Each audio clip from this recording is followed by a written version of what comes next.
हम उस दिन उत्पाद विधि बता दिए थे। अब हम लोगों को पढ़ना है आय विधि, व्यय विधि और मूल्य बढ़ाव विधि। ठीक, ये 3 पढ़ना है। जो लोग नहीं आए थे उस दिन वो इतना समझ लें कि राष्ट्रीय आय मापने की ये विधि सब है। पहला था उत्पाद विधि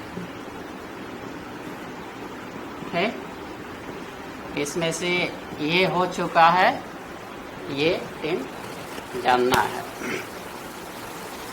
तो हम आय विधि को देखते हैं। आय विधि में सामान्य रूप से जाना जाता है ना कि विभिन्न साधनों को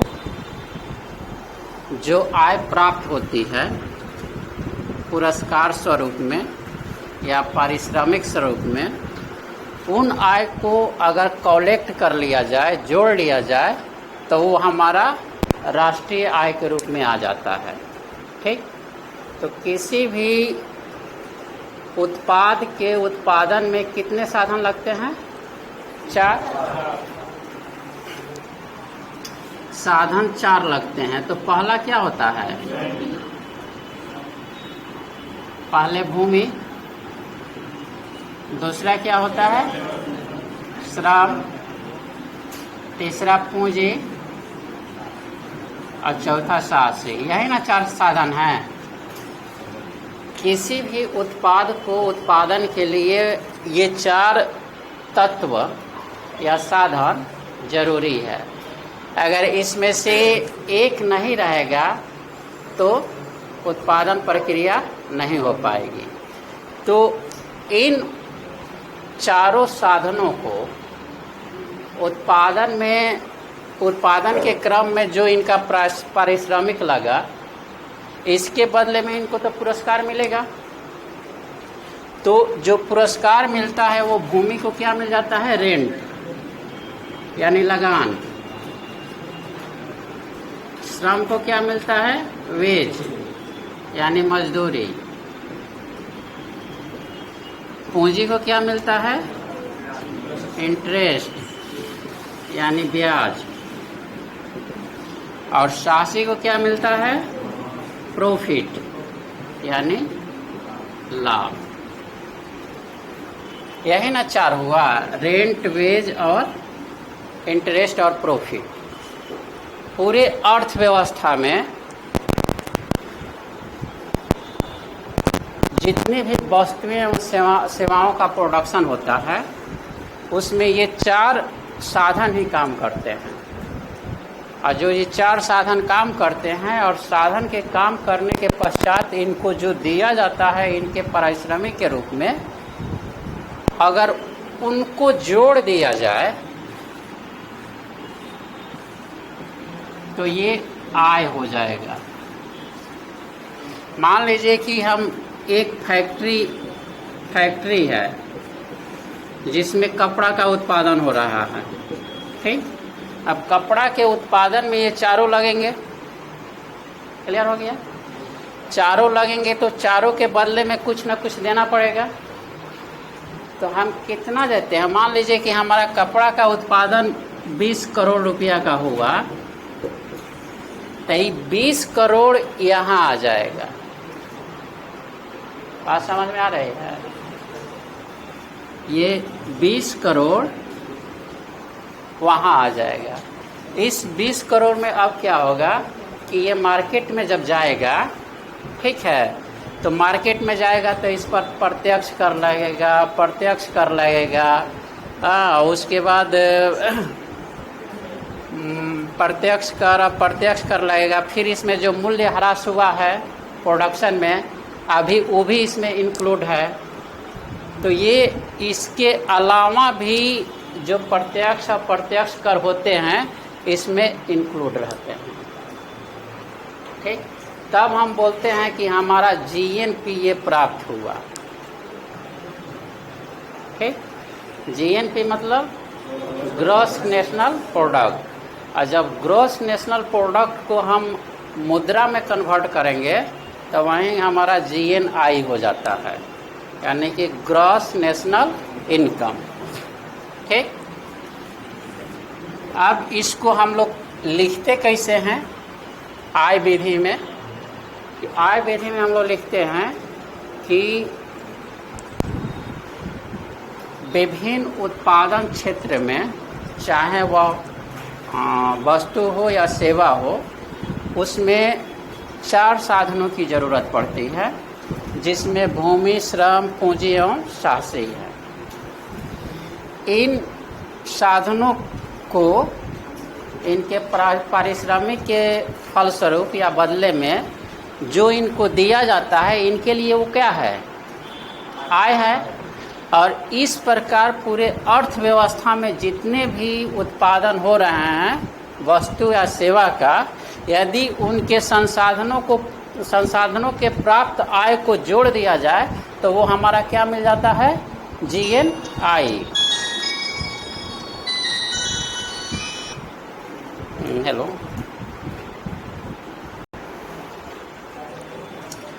बात समझ में आई? लिखना कहाँ से स्टार्ट करना है? इस अर्थव्यवस्था में जो भी वस्तुएं या सेवाओं का उत्पादन होता है उसमें 4 साधन लगे होते हैं। ठीक, इन चारों साधनों के सहयोग से ही किसी वस्तु या सेवा का उत्पादन होता है। इन चारों साधनों को जब इनके पारिश्रमिक के फलस्वरूप जो इनको प्राप्त होता है, ये इनके लिए आय होता है। और इस प्रकार पूरे अर्थव्यवस्था में जो भी वस्तुएं सेवाओं का उत्पादन हो रहा है, उनके संसाधनों को जो आय प्राप्त होती है उसको जोड़ने से हमारा GNI प्राप्त हो जाता है। किसको कोई दिक्कत? ये हो गया इतना कि राष्ट्रीय आय को हम आय विधि से कैसे मापते हैं। तो भाई आय विधि से कैसे मापेंगे कि हमको आय प्राप्त हुआ, आपको आय प्राप्त हुआ, दूसरे को प्राप्त हुआ, सबको जोड़ेंगे तब ना हमारा कुल आय प्राप्त होगा।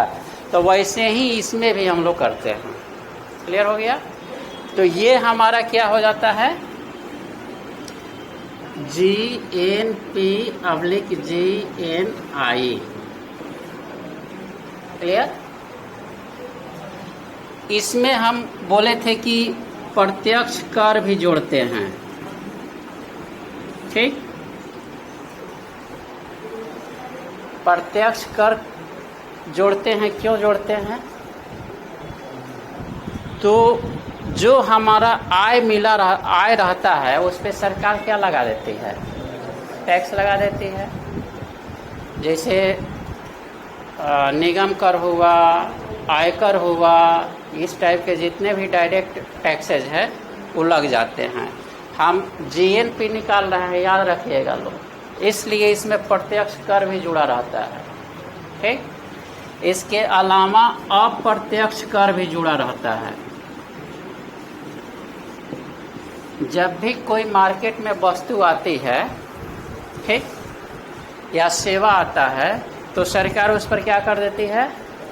इनडायरेक्ट टैक्स लगा देती है। तो इनडायरेक्ट टैक्स भी GNI में हमारा इंक्लूड रहता है। इसके बाद मूल्यह्रास। मूल्यह्रास समझ रहे हैं ना?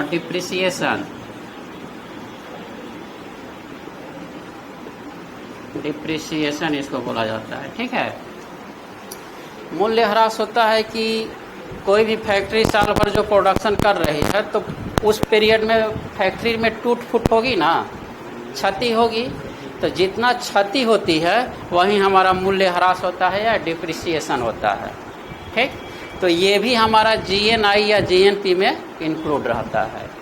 तो GNP या GNI जब हम निकालते हैं तो इसके अलावा इसको भी इंक्लूड करते हैं। अब इसके बाद आप लोग निकालिएगा कि NNI, ठीक है, नेट नेशनल इनकम या नेट नेशनल प्रोडक्शन। तो उसमें आप लोग क्या करते हैं? मूल्यह्रास डिप्रिसिएशन को माइनस कर देते हैं। क्लियर हो रहा है? जब आप लोग डिप्रिसिएशन को माइनस कर देते हैं तो वो NNI मिल गया। क्लियर? अब हम बताए थे कि साधन लागत पर शुद्ध राष्ट्रीय उत्पाद को ही आय, राष्ट्रीय आय कहते हैं। बताए थे, जो कंसेप्ट ऑफ इनकम पढ़ाए थे तो उसमें बताए होंगे कि साधन लागत पर, साधन लागत पर शुद्ध राष्ट्रीय आय को राष्ट्रीय आय के नाम से राष्ट्रीय आय कहा जाता है। अब हम यहाँ पे ये चीज़ क्यों लाए? यहाँ साधन को लागत मिल रहा है ना, जिसको हम मजदूरी, ब्याज ये सब कर रहे हैं। साधन लागत पर शुद्ध राष्ट्रीय उत्पाद, तो हम शुद्ध राष्ट्रीय उत्पाद तक आ गए थे। शुद्ध राष्ट्रीय उत्पाद में क्या किए थे? GNP में या GNI में से हम डिप्रिसिएशन को घटा दिए तो हमारा ये मिल गया ना। अब क्या करते हैं कि GNI माइनस डिप्रिसिएशन, ठीक,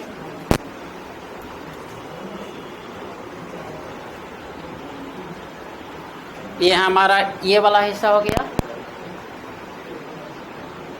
हुआ। इसमें ऐड क्या कर देते हैं? अप्रत्यक्ष कर साधन को मिलता है, किसके पास चला जाता है? सरकार के पास।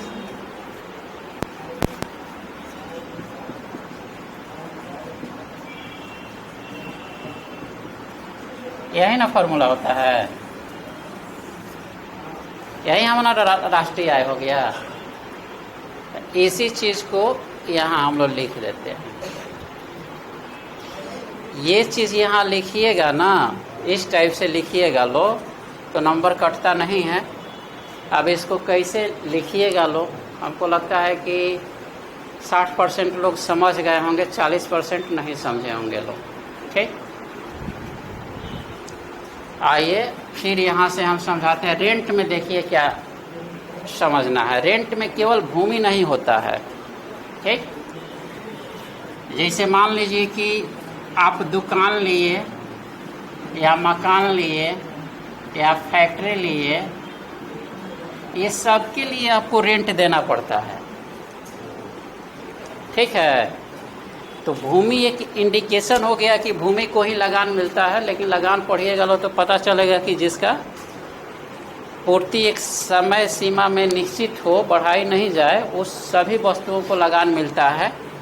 तो दुकान आप ले रहे हैं भाड़ा पे, तो भाड़ा ही ना लगान हुआ जी, वो भी इंक्लूड होगा। मकान ले रहे हैं, वो उसका भी रेंट इंक्लूड होगा। कोई फैक्ट्री हम ले रहे हैं भाड़ा, जैसे मान लीजिए स्ट्रक्चर तैयार है, उसमें हमको प्रोडक्शन करना है, तो उससे लीज पर ले लिए फैक्ट्री की, हम आपको इतना महीना देंगे, आप हमको फैक्ट्री दे दीजिए, हम अपना प्रोडक्शन करेंगे, तो उसके लिए भी हम दे रहे हैं भाड़ा। तो इस टाइप से दुकान, मकान, फैक्ट्री इत्यादि को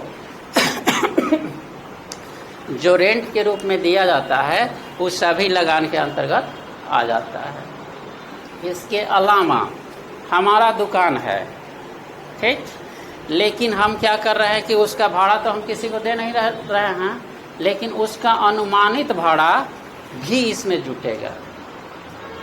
मान लीजिए कि उसका भाड़ा 3000 रुपया हुआ, तो 3000 रुपया हम किसी को नहीं दे रहे हैं, बल्कि हमारे ही पास रह रहा है, तो जो 3000 रुपया भी राष्ट्रीय आय में जुटेगा। क्लियर हो गया? ऐसे ही श्रम है। श्रम में मजदूरी, जितने भी प्रकार की मजदूरी है, टोटल को इसमें हम लोग जोड़ते हैं। इसमें केवल मजदूर ही नहीं आता है, बल्कि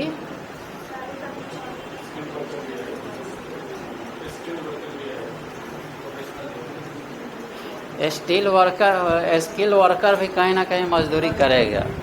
मैनेजर आता है, मैनेजमेंट करने वाला आता है, ठीक। मैनेजमेंट और इंटरप्राइज साहसी में अंतर होता है, ठीक है। हमारे पास सब कुछ है लेकिन साहस ही नहीं है कि हम कुछ करें। बात समझ में आ रही है? तो साहसी का एक अलग नेचर होता है। जो फैक्ट्री लगाता है, अपना पूंजी इन्वेस्ट करता है, तो वो कहीं ना कहीं रिस्क लेता है और रिस्क के बदले उसको क्या मिलता है? प्रॉफिट मिलता है। लेकिन मैनेजर को वो अपने यहाँ रखता है कि जितने भी वर्कर हैं उनका वो मैनेजमेंट करे। तो श्रम यानी कि मजदूर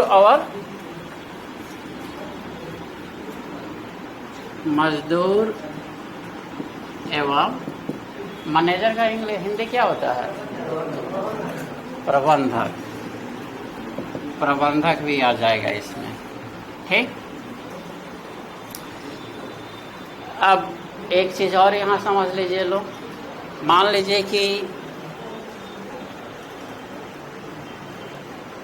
हम अपने फैक्ट्री में काम कर रहे हैं एज ए मजदूर, लेकिन हम वहाँ से मजदूरी नहीं ले रहे हैं, फिर भी हमारी अनुमानित मजदूरी वहाँ क्या होगी? शामिल होगी, ठीक। अब आ जाइए पूंजी। पूंजी में क्या होता है? इंटरेस्ट। पूंजी को क्या मिलता है? इंटरेस्ट मिलता है। तो जितने भी किसी देश में व्यक्ति अपना पूंजी लगाए हैं, उस पर जो उनको इंटरेस्ट मिलता है वो सभी राष्ट्रीय आय का हिस्सा हो जाता है, ठीक। जैसे मान लीजिए कि हम लोग जैसे बैंक में पैसा जमा कर देते हैं, तो बैंक में पैसा जमा कर देते हैं तो हम लोगों को क्या मिलता है? इंटरेस्ट मिलता है। लेकिन वो पैसा बैंक में थोड़ी रहता है, उसको उस पैसे को बड़े बड़े उद्योगपति ऋण के रूप में दे लेते हैं। हमको बैंक 4 रुपया इंटरेस्ट देती है तो बैंक उन लोगों से 8 रुपया इंटरेस्ट लेती है, ठीक। तो हमारे पैसा का तो इंटरेस्ट हमको मिला, हमारा पैसा किसी न किसी रूप में क्या हुआ? इन्वेस्ट हुआ। तो इस प्रकार से पूंजी में जितनी भी पूंजी इन्वेस्ट के रूप में जाए या कहीं दूसरे जगह लगे, उसके बदले में जो उसको पारितोषिक मिलता है वो हमारा इंटरेस्ट होता है। तीसरा है प्रॉफिट। लाभ किसको मिलता है? तो ये तो फैक्ट्री के मालिक को लाभ मिलेगा या शेयर होल्डर को लाभांश मिलेगा। लाभांश और लाभ में अंतर होता है, ठीक। अगर किसी फैक्ट्री का मालिक सर्वे सर्वा हम है तो उसके जो भी एक्स्ट्रा होगा वो हमारे लिए लाभ हो जाएगा। क्लियर हो गया? अगर हम अपने फैक्ट्री को 4 गो शेयर होल्डर के साथ बनाए हैं, 4 गो को भागीदार बनाए हैं, तो हमारा लाभ जो होगा चारों में बंट जाएगा, जो लाभांश कहलाता है। तो लाभ और लाभांश दोनों हमारा किस में शामिल होता है? जीएनपी या जीएनआई में। इसके अलावा कुछ अन्य वर्ग है, अनियमित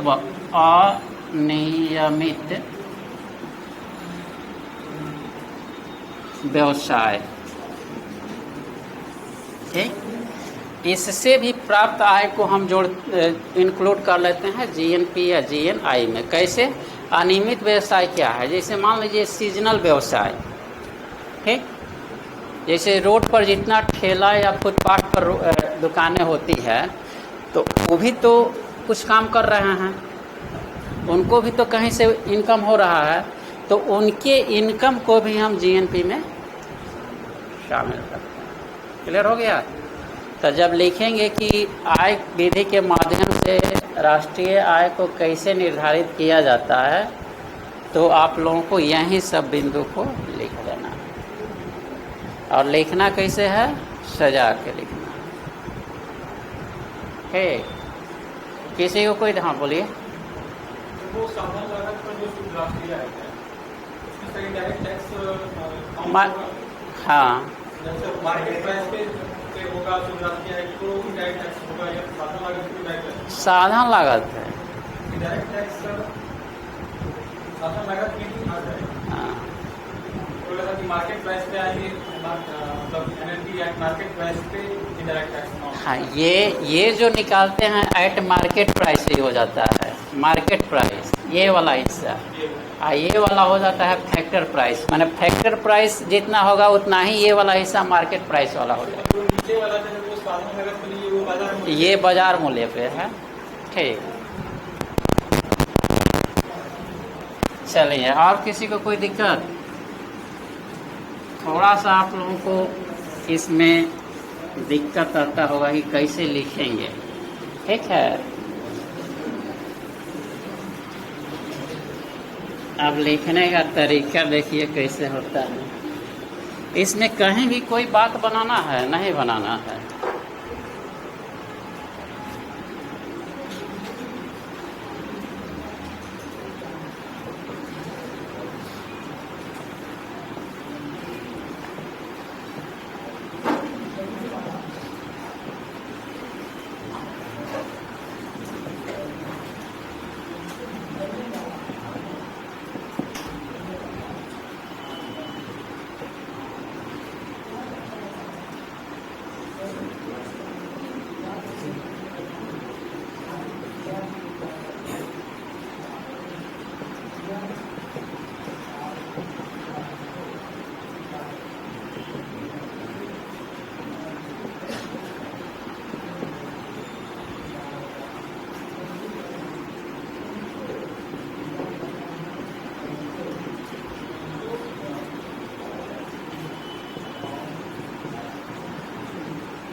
इस विधि के माध्यम से अर्थव्यवस्था में उत्पादित वस्तुओं और सेवाओं में लगे साधनों को प्राप्त पारितोषिक या आय को जोड़ने पर सकल राष्ट्रीय आय की प्राप्ति होती है, जिसमें प्रत्यक्ष कर, अप्रत्यक्ष कर, मूल्यह्रास जुड़ा रहता है। 4 साधन निम्न है। अब जो साधन है आप लोग यहाँ लिख लीजिएगा। भूमि, पूंजी, श्रम, साहस। आप लिखिएगा लो कि इन 4 साधनों को पारितोषिक के रूप में भूमि को लगान, पूंजी को ब्याज, श्रम को मजदूरी एवं साहसी को लाभ की प्राप्ति होती है।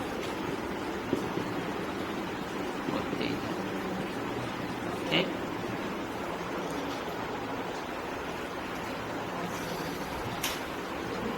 अब फिर नीचे से आप लोगों को क्या लिखना है कि शुद्ध राष्ट्रीय आय प्राप्त करने के लिए हम वहाँ देखिएगा सकल राष्ट्रीय आय लिखे हैं, दिमाग में रखिएगा लोग। ठीक, शुद्ध राष्ट्रीय आय प्राप्ति के लिए हम इसमें से डिप्रिसिएशन को घटा देते हैं। ठीक, और राष्ट्रीय आय प्राप्ति के लिए क्या करते हैं कि बाजार में साधारण मूल्य पर राष्ट्रीय आय प्राप्त करने के लिए क्या करते हैं कि मार्केट मूल्य पर जो हमारा राष्ट्रीय आय होता है उसमें से डिप्रिसिएशन को माइनस कर देते हैं और इनडायरेक्ट देखिए हम वहाँ गलत लिख दिए हैं, वहीं कहना है कि नहीं, वहाँ हम गलत लिखे हैं, उसको आप लोग काट दीजिएगा। वो होता है आपका जी NNP eight market price minus indirect tax plus subsidy. ठीक है, ये होता है वहाँ पे, वो गलत हम कर दिए वहाँ पे। डिप्रिसिएशन तो ऑलरेडी आ गया है। NNP से चूँकि ये समझा देते हैं कि इनडायरेक्ट टैक्स तो सरकार के पास चला जाता है, साधन के पास नहीं आता है, इसलिए माइनस कर देते हैं। सरकार सब्सिडी देती है, तो सब्सिडी किसको देगी?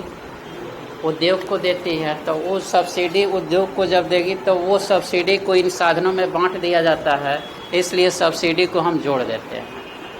ठीक,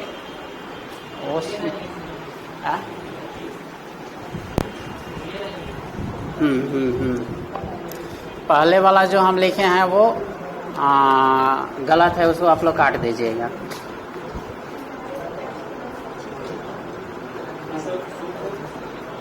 बोलिए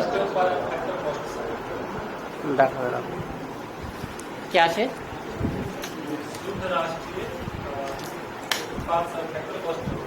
हाँ, ये फैक्टर ऊपर वाला फैक्टर कॉस्ट पर, ये वाला market cost per. Eight market price लिखते हैं, मार्केट प्राइस।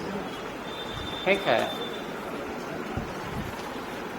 तो ये हमारा राष्ट्रीय आय मिल गया कि नहीं?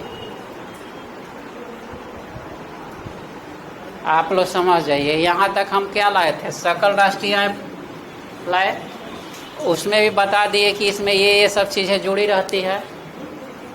अब हमको क्या निकालना है कि नेट नेशनल इनकम निकालना है, तो नेट नेशनल इनकम उसके बाद ये लिख देंगे कि इन 4 साधनों में ये भी सम्मिलित होते हैं।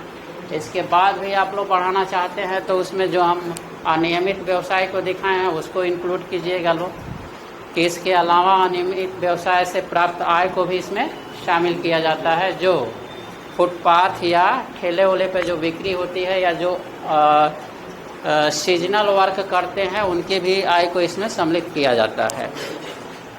इसके बाद हम लोग ये लिखने के बाद हम लोग क्या दिखाएंगे कि शुद्ध राष्ट्रीय आय प्राप्त करने के लिए, शुद्ध राष्ट्रीय आय प्राप्त करने के लिए कुल राष्ट्रीय आय में से मूल्यह्रास को घटा देते हैं। ठीक, शुद्ध राष्ट्रीय आय प्राप्त करने के लिए कुल राष्ट्रीय आय में से मूल्यह्रास को घटा देते हैं, जिससे कि हमारा शुद्ध राष्ट्रीय आय प्राप्त हो जाता है। और राष्ट्रीय आय प्राप्त करने के लिए, राष्ट्रीय आय प्राप्त करने के लिए, राष्ट्रीय आय प्राप्त करने के लिए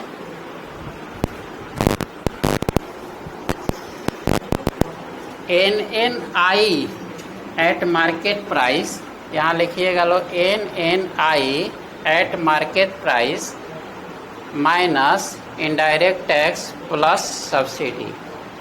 अब आप लोग लिखिएगा कि राष्ट्रीय आय प्राप्त करने के लिए बाजार मूल्य में से, बाजार मूल्य पर शुद्ध राष्ट्रीय आय में से, शुद्ध राष्ट्रीय आय में से अप्रत्यक्ष कर को घटा देते हैं और सब्सिडी को जोड़ देते हैं, तो हमारा राष्ट्रीय आय प्राप्त हो जाता है। हाँ, अब राष्ट्रीय आय आपको मिल गया, शुद्ध नहीं। जिस राष्ट्रीय आय की हम लोग बात करते हैं ना, वो राष्ट्रीय आय हमको मिल गया। ये जो फॉर्मूला है, साधन लागत पर शुद्ध राष्ट्रीय आय, इसी को हम लोग राष्ट्रीय आय कहते हैं।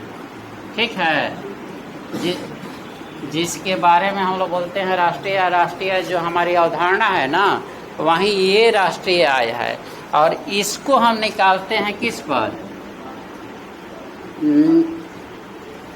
NNI एट, यहाँ मार्केट प्राइस लिखते हैं, minus indirect tax plus subsidy, ये जो है इसके बराबर है और यही हमारा राष्ट्रीय आय हो गया।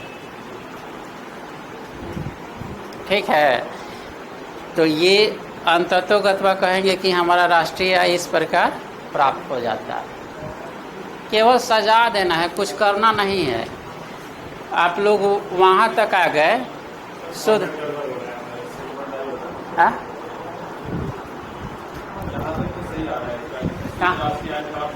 वहाँ तक आ गए।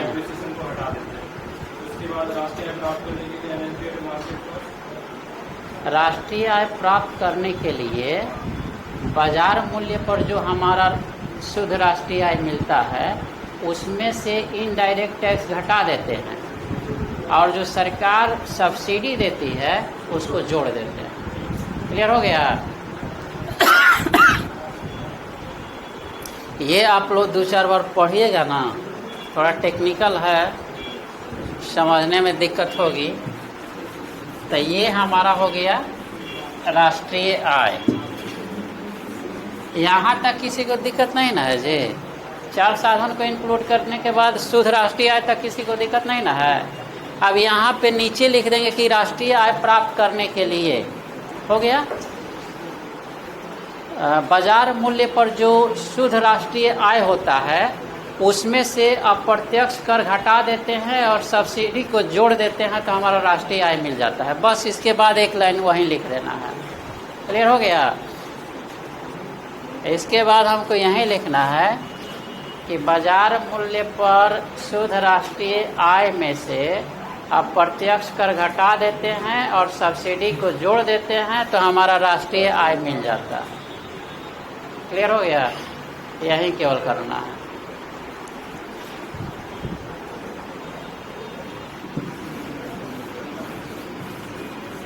हम थोड़ा सा लग रहा है कि डीप चले गए थे, उतना डीप नहीं जाना चाहिए था ना।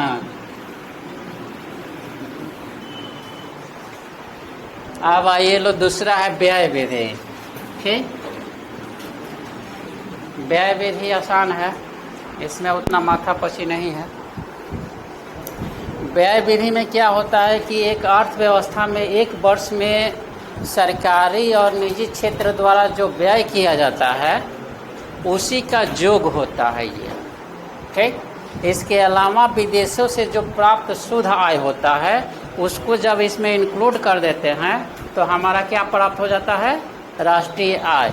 और इसके लिए ये अवधारणा है कि राष्ट्रीय आय जो होता है राष्ट्रीय व्यय के बराबर होता है।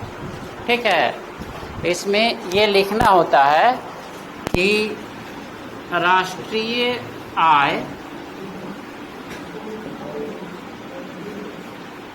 बराबर राष्ट्रीय व्यय। इस अवधारणा पर राष्ट्रीय व्यय के माध्यम से राष्ट्रीय आय की गणना की जाती है।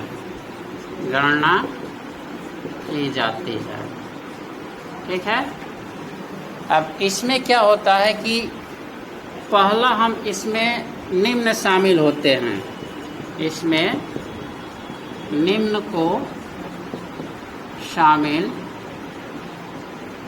किया जाता है।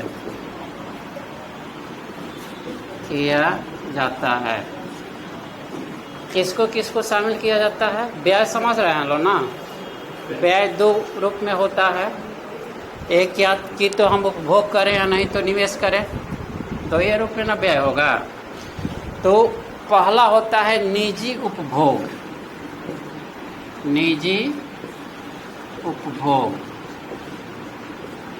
अब निजी उपभोग में क्या होता है कि व्यक्ति एवं परिवार जितने भी निजी यानी प्राइवेट, कहने का तात्पर्य है कि हम लोग जैसे भी हैं अर्थव्यवस्था में जितना भी निजी उपभोग होता है उसको इसमें शामिल किया जाता है।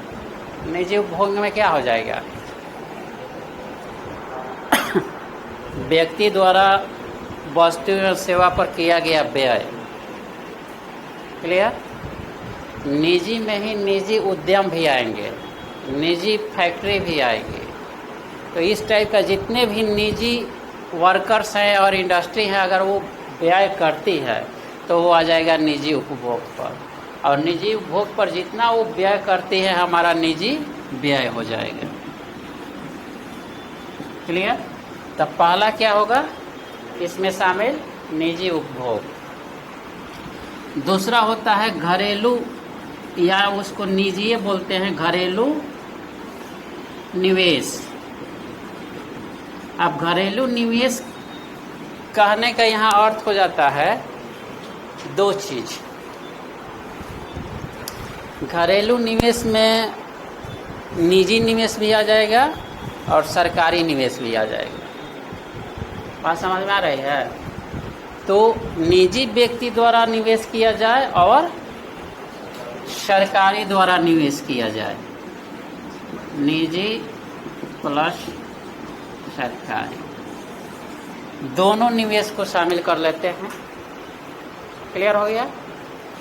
तीसरा होता है इसमें सरकारी व्यय, सरकार द्वारा किया गया व्यय, ये भी इसमें शामिल होता है। यानी कि तीन चीजें शामिल होती है। और चौथा कौन शामिल होता है?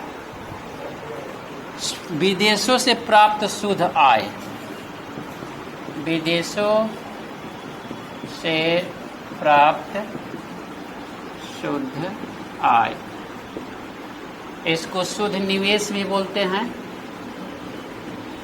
या इसको बोलते हैं निर्यात आधिक्य, निर्यात आधिक्य। ठीक? तो ये चार चीज़ें शामिल होती है जब व्यय विधि से हम राष्ट्रीय आय की गणना करते हैं। तो इन चार चीज़ों को उसमें शामिल करते हैं तो हमारा क्या प्राप्त हो जाता है? राष्ट्रीय आय प्राप्त हो जाता है। और इसके लिए ये जो फॉर्म राष्ट्रीय आय, राष्ट्रीय व्यय बराबर होता है C प्लस आई प्लस जी प्लस एक्स माइनस एम। यही ना होता है? हाँ बोलिए। हाँ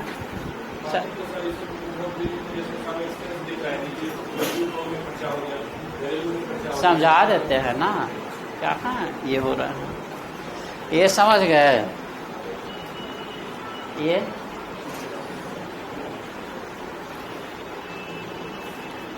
यहाँ पे कोई दिक्कत नहीं ना है? आपको दिक्कत वहाँ है। यहाँ हम क्या कर रहे हैं? व्यय कर रहे हैं। ठीक? हम अपने यहाँ जो प्रोडक्शन किए हैं उसी को ना बाहर भेज रहे हैं। तो वो जो प्रोडक्शन किए हैं उसमें लागत नहीं आया है। तो क्लियर हो गया? अब आप लोगों को यही चीज़ इसमें लिखना होता है कि व्यय विधि के माध्यम से चार या चार प्रकार की चीज़ों को इसमें शामिल किया जाता है, जिसमें निजी उपभोग, घरेलू निवेश, सरकार द्वारा किया गया व्यय, विदेशों से प्राप्त आय। सरकार द्वारा किया गया व्यय समझ लीजिए लो, जैसे मान लीजिए सरकार बहुत से ऐसे काम करती है जहां उसको खर्च करना पड़ता है।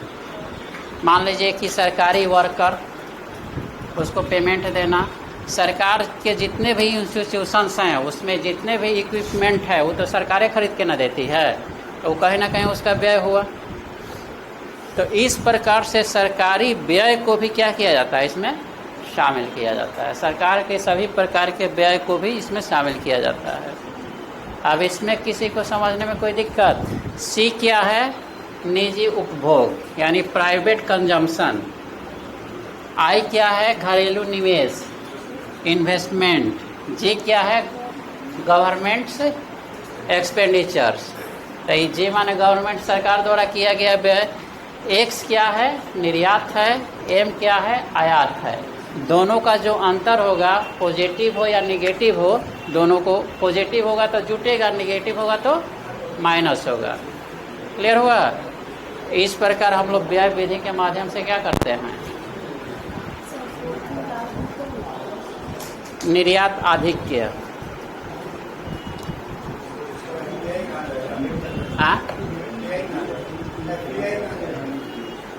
एफडीआई निवेश ना है जी, तो उसमें एक्स माइनस एम लिखते हैं ना, उसमें केवल आयात निर्यात नहीं सम्मिलित होता है। हम विदेश को कितना इन्वेस्ट किए, विदेश हमारे यहाँ कितना इन्वेस्ट किया, वो टोटल का अंतर हो जाता है। ठीक है,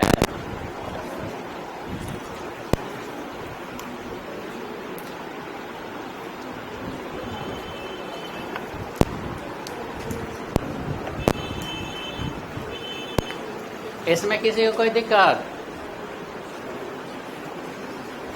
है? समझ में आ रहा है जी? क्या चीज? ये फार्मूला